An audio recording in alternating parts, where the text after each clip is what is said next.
Assalamualaikum warahmatullahi wabarakatuh. Ketemu lagi di pemaparan materi tentang UML atau Unified Modeling Language. Nah, kali ini kita akan membahas tentang bagaimana cara membuat diagram use case atau use case diagram. Use case diagram sendiri ini merupakan pengertian dari nah, kalau kita lihat dari misalkan dari Wikipedia ya, kita cari saja atau di Codepolitan lah. Use case diagram itu adalah gambaran grafis dari beberapa atau semua aktor, use case dan interaksi diantaranya yang memperkenalkan suatu sistem. Sistem use case diagram tidak menjelaskan secara detail tentang penggunaan use case diagram, tetapi hanya memberi gambaran singkat hubungan antara use case, aktor, dan sistem. Di dalam use case ini akan diketahui fungsi-fungsi apa saja yang berada di dalam pada sistem yang dibuat.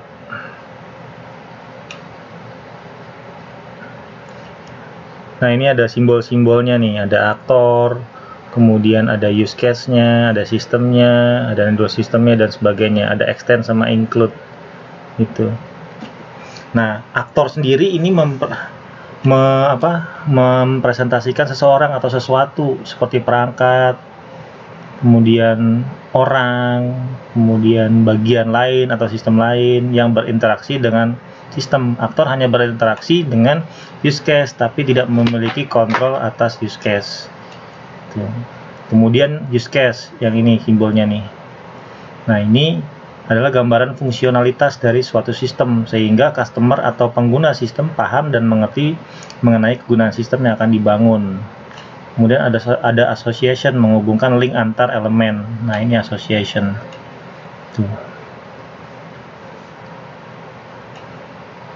Nah, relasi dalam use case tuh. Ada beberapa relasi dalam use case. Pertama, association, menghubungkan link antar elemen. Dua, generalization, disebut sebagai inheritance atau pewarisan. Sebuah elemen dapat merupakan spesialisasi dari elemen lainnya. Ada dependensi, sebuah elemen bergantung pada beberapa cara ke elemen lain. Ada aggregation, berbentuk association, di mana sebuah elemen berisi elemen lainnya.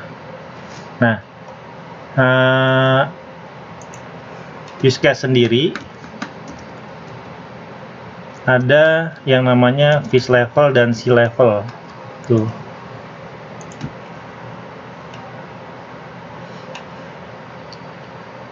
Kita ambil di sini deh, punyanya Siang ID. Tuh.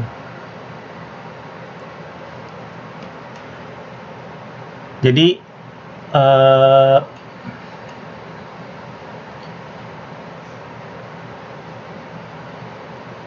sebenarnya ada tiga ya, ada sea level, fish level, dan yang ketiga adalah kite level. Ini membuat use case sebenarnya sudah dibahas. Nah, lo kenapa istilahnya kok kayak kehidupan nyata di lautan ya gitu. Jadi kalau sea level itu dia hanya menggunakan garis asosiasi, tidak menggunakan memilih barang atau membayar dan seterusnya ya. Kalau fish level diartikan sebagai level ikan.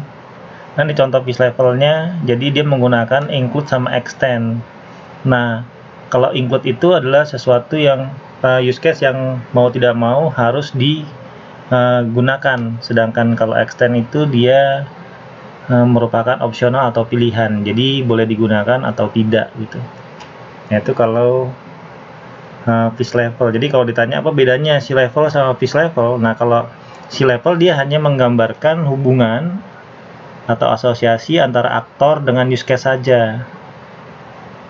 Sedangkan kalau fish level itu adalah merupakan diagram use case yang lebih mendetail, di mana dia menampilkan juga use case yang sifatnya adalah include ataupun extend. Nah, di include itu adalah use case yang dia harus dilakukan di dalam use case yang berhubungan atau berasosiasi dengan pelanggan. Sedangkan kalau extend itu dia opsional, boleh dilakukan, boleh tidak, boleh ada, boleh tidak. Nah, kalau kita lihat dari penggunaan sistem informasi ujian ini, misalkan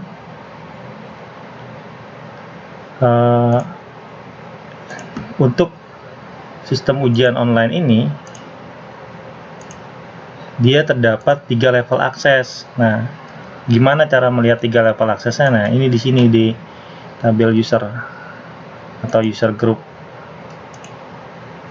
Di tabel grup. Nah, di sini ada satu aktor admin sebagai administrator, kemudian ada aktor dosen sebagai pembuat soal dan ujian, dan aktor mahasiswa sebagai peserta ujian. Nah, masing-masing aktor ini kita gambarkan di luar daripada boundary system, di luar sistem. Nah, masing-masing aktor ini mereka mempunyai use case-nya masing-masing, tetapi ada kalanya tiap-tiap aktor yang ada itu menggunakan use case yang sama atau melakukan use case yang sama gitu. Jadi misal kayak gini, saya login sebagai admin ya.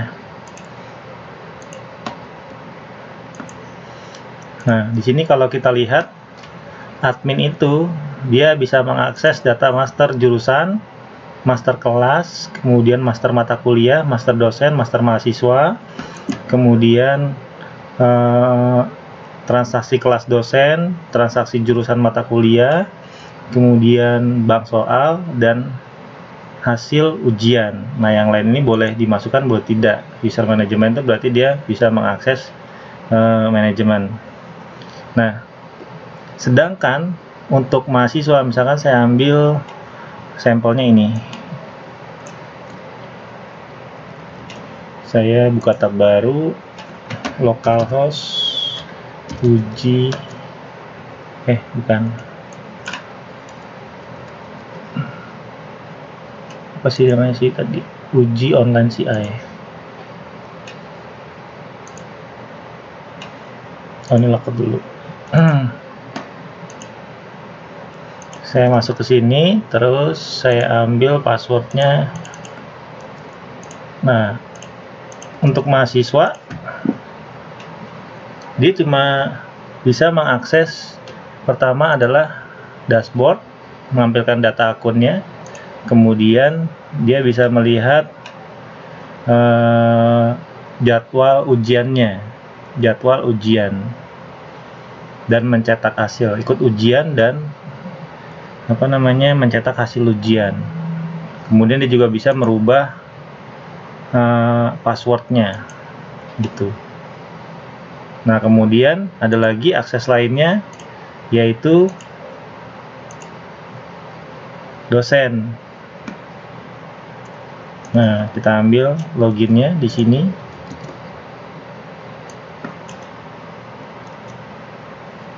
Passwordnya kita masukkan,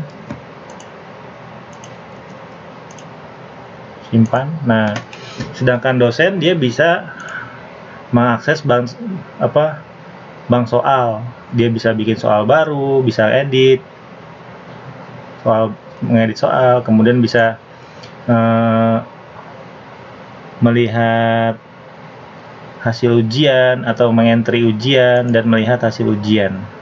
Itu lihat hasil ujian. Tuh. Nah, bagaimana cara membuat use case-nya? Berarti kita tentukan aktornya terlebih dahulu. Tadi sudah kita lihat aktornya ada 3, ada admin, dosen, dan mahasiswa. Nah, cara membuatnya adalah seperti ini. Jadi kita sesuaikan dengan modul-modul yang ada.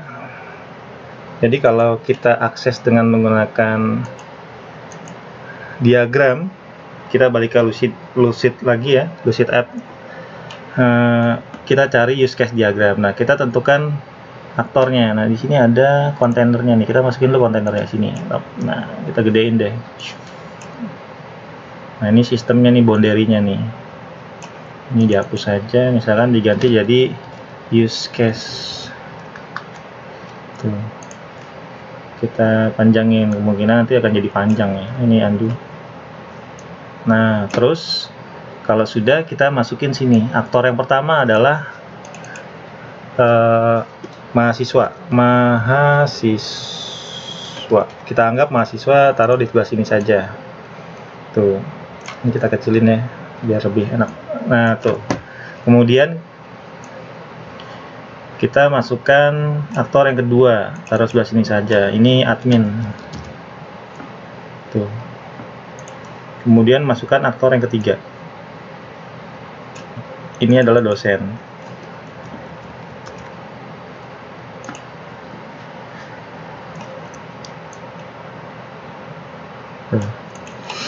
Jadi ada 3 buah aktor, mahasiswa, admin, dan dosen tuh.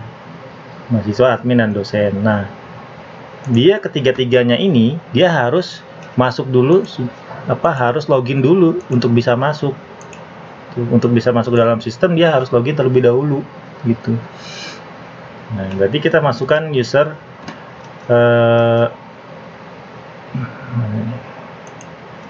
sini use case login tuh. Set. Nah, masukin di sini.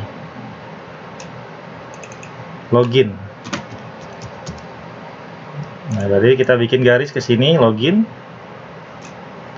Kita bikin garis lurus ya. Gimana cara bikin garis lurusnya? Di sini ada garisnya nggak?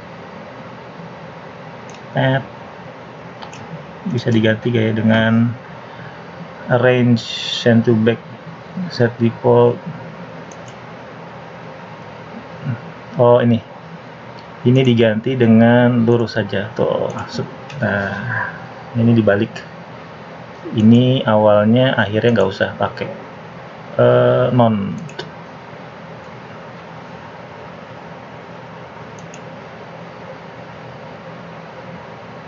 Tipenya ini, kemudian dia ini awalnya non, akhirnya juga non. Oh, ini diubah jadi non. Nah, ini. Terus sama yang ini juga tarik ke sini. Ini juga tarik ke sini. Tuh. Jadi tiga-tiganya harus login terlebih dahulu untuk bisa masuk ke dalam sistem. Nah, sekarang kita bahas dulu yang mahasiswanya nih. Akses mahasiswa. Sekarang kita coba login ke mahasiswa. Tadi saya punya user access, misalkan si mahasiswa ini, Mikvari. Oke. Tuh, kita lihat.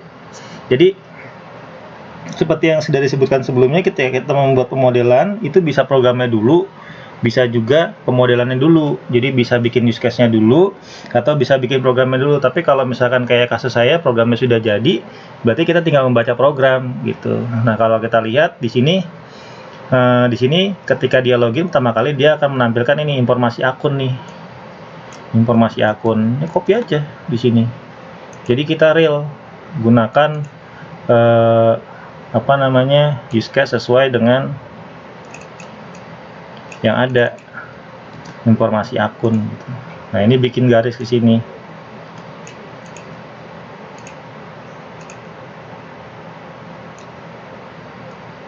Tuh, informasi akun. Nah, kemudian habis melihat informasi akun, nah dosen juga sepertinya bisa, nanti kita lihat ya, dia bisa melihat atau tidak. Tapi kita lihat dari sisi ininya dulu, si mahasiswanya dulu. Selain bisa melihat ini, dia juga bisa mengedit atau ganti password. Nah, berarti sih tambahkan ganti password. Ini kalau mau lengkap ya. Kalau mau lengkap, berarti sih tambahkan lagi use case namanya ganti password. Ganti password. Dan yang pasti dia ada logout. Nanti kita atur belakangan ya. Nah, logout ini kan berarti semuanya ini nih. Ini dosen bisa logout, ini juga gimana cara kayak gini. Sini. Ini kita kesinin saja. Terus ini juga bisa logout. Tuh. Nah, terus ganti password, berarti ini kesini ganti password. Tapi semua bisa ganti password. Si admin bisa ganti password, kemudian si dosen juga bisa ganti password.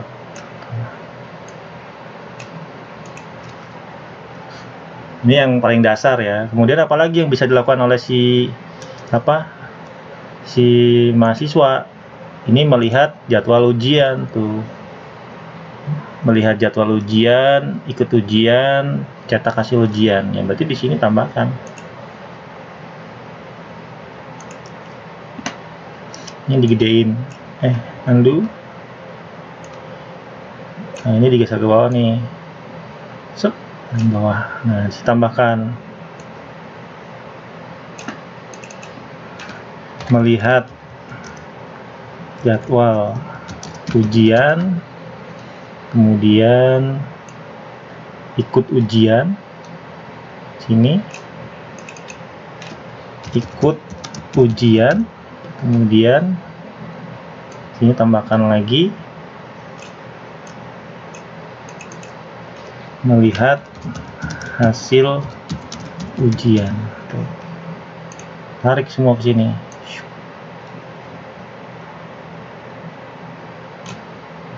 Ini juga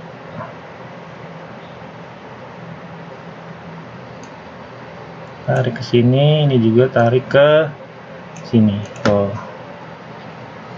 Nah, ini baru use case miliknya si mahasiswa gitu. Nah, gimana dengan dosen? Nah, berarti kita lihat dosen. Di sini kita logout dulu, logout.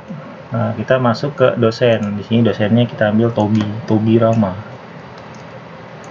kayak OKG. Nah, dosen dia juga bisa melihat akun. Berarti di sini tambahkan informasi akun juga bisa dilihat oleh si dosen. Tuh. Kan mulai bingung tuh. Karena udah mulai banyak, nanti disesuaikan sendiri ya lokasi-lokasinya. Nah, kemudian setelah itu apa?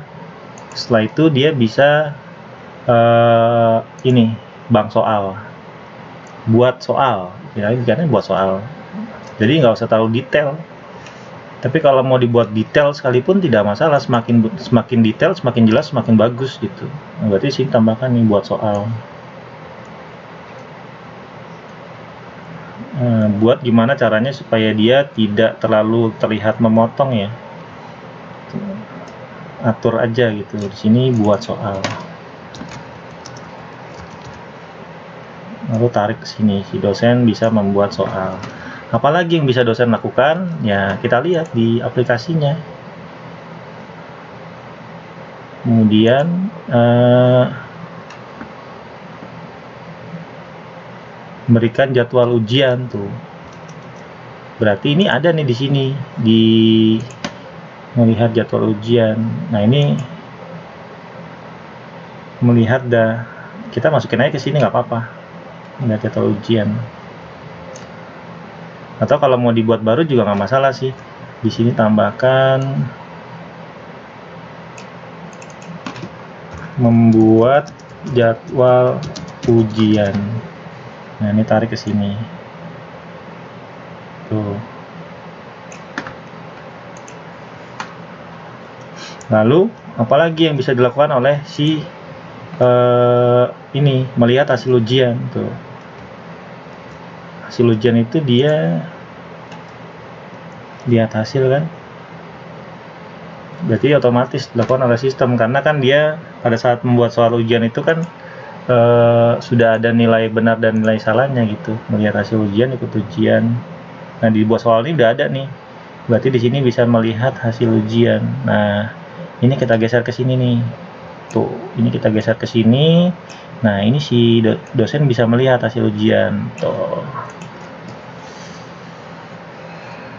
Sekarang tinggal admin tuh. Nah, sekarang saya login pakai menggunakan admin. Admin tadi pakainya si ini masih bisa hidup nggak ya? Coba. Oh, ini dia udah ada. Nah, lihat nih admin, dia ada master jurusan, master kelas gitu. Ya, sini aja masukin. Kalau mau digabung-gabung nih kan cuma ada 3 menu nih, master, relasi, sama bank soal, sama hasil ujian kan. Berarti di sini master tambahkan saja di sini. Ini biar ke bawahan dikit dah, biar nggak terlalu motong. Nah, gini. Nah, sini bikin nih, kita input data master.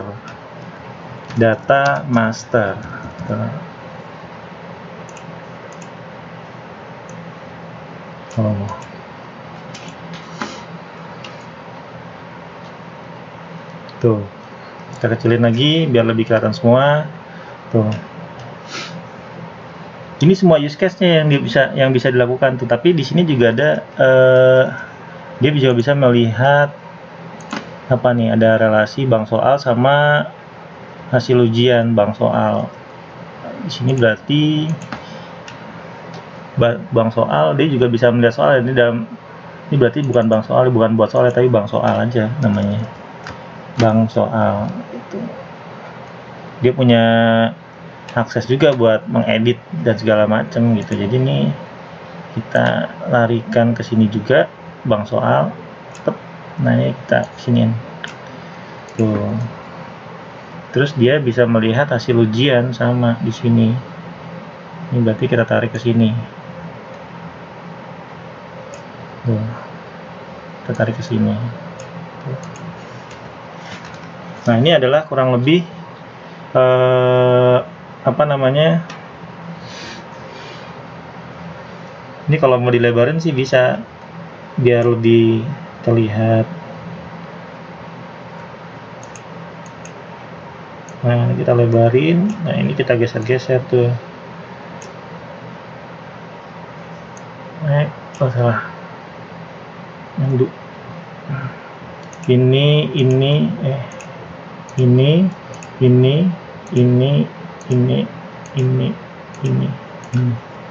Ini kita geser ke sinian tuh.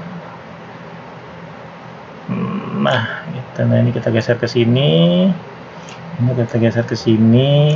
Ini kita geser ke sini. Tuh. Nah, kalau mau ditambahkan lagi misalkan autentikasi, misalkan masukkan email dan password, nah ini bisa nih. Kita pakai tambahkan di sini.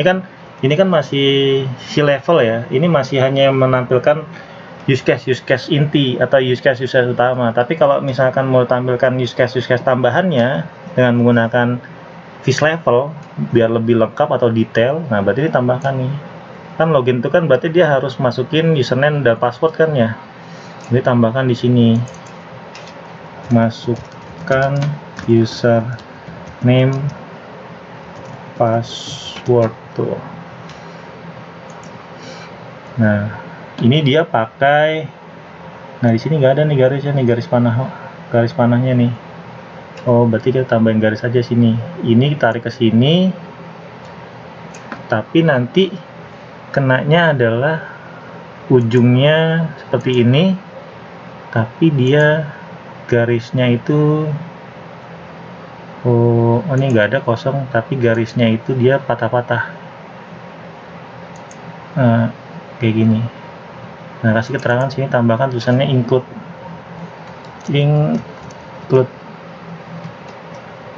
gitu. Ini garisnya jangan patah-patahnya, jangan jarang deh, kayak gini aja tuh. Kelihatan gak sih? Ya, kelihatan kayak gitu tuh. Nih, include. Terus kalau misalkan ditambahkan lagi di data master saya mau tambahin. Ini kan berarti kan harus apa namanya, atur-atur ya, gimana ya cara enaknya gitu. Misalkan taruh di sini. Nah, di sini saya tambahin lagi misalkan use case-nya satu lagi di sini.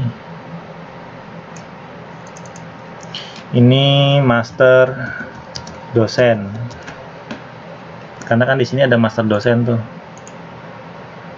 Ada master dosen. Nah, ini tapi dia kan opsional tuh, boleh dibuka boleh tidak gitu. Jadi tidak harus apa namanya mengklik master dosennya gitu, karena kan ada pendaftaran dosennya sendiri gitu. Nah, ini berarti kita tarik ke sini tuh, tapi ini dibikin putus-putus. Ini arahnya ke sini. Kemudian kebalik ya, ini arahnya ke sini. Ini nah ini kasih keterangan extend. Tuh. Ini contoh saja, yang lainnya bisa ditambahkan. Kayak di apa namanya bank soal nih, bisa buat baru, bisa edit, bisa Ini misalkan saya tambahkan ini sama ini saya copy, enggak usah deh. Ini tambahkan di sini, misalkan tambah soal. Nah, ini kan harus harus di entry soalnya. Berarti ini ujungnya awalnya kita kasih ini, terus garisnya adalah ini jadinya include.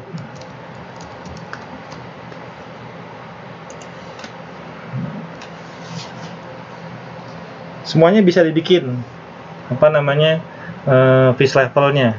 Jadi ketika misalkan seperti ini, saya masuk ke jurusan, dia minta login dulu, berarti pakai admin, masuk ke jurusan. Nah, di sini ada tambah data, ada edit, ada password dan seterusnya. Ya, berarti dia bisa di-extend dan di-include gitu. Kurang lebih dia nanti rasanya seperti ini gitu. Nah, kalau jadi tinggal di Ctrl A saja, Ctrl A, lalu Ctrl A, copy, masuk ke Microsoft Word, taruh di sini, paste. Nah, jadilah use case diagram untuk ujian online yang tadi gitu. Nah, kurang lebih untuk use case diagramnya seperti ini. Jadi pahami dulu dari sistem yang kita buat ini. Misalkan ini kan sistem ujian online ya. Dari sistem ini berapa aktor yang terlibat. Nah, bagaimana cara melihat aktornya? Ya berarti kita lihat dulu di user access kita. Kalau memang dibagi-bagi akses levelnya, dan memang harusnya dibagi-bagi. Jadi setiap sistem informasi itu pasti ada level akses masing-masing gitu. Nah, kalau di sini kan saya cuma punya admin, dosen, sama mahasiswa 3 level. Nah, ini berarti 3 aktor yang berbeda. Nah, kalau untuk melihat use case-nya apa saja, ini bisa dilihat di menu-menu masing-masing akses levelnya gitu. Jadi kalau misalkan tadi menunya menu admin, login admin, nanti di dalamnya ada menu apa saja. Kemudian pakai aksesnya dosen, nanti di dalamnya ada menu apa saja. Kemudian untuk mahasiswa di dalamnya ada menu apa saja. Nah, itu nanti jadi seperti ini gitu, digabung jadi satu. Ini adalah use case untuk sistem informasi ujian online. Baik, sampai di sini dulu pemaparan materi kita tentang use case untuk Unify Modeling Language atau UML. Terima kasih, sampai ketemu lagi di pertemuan selanjutnya. Assalamualaikum warahmatullahi wabarakatuh.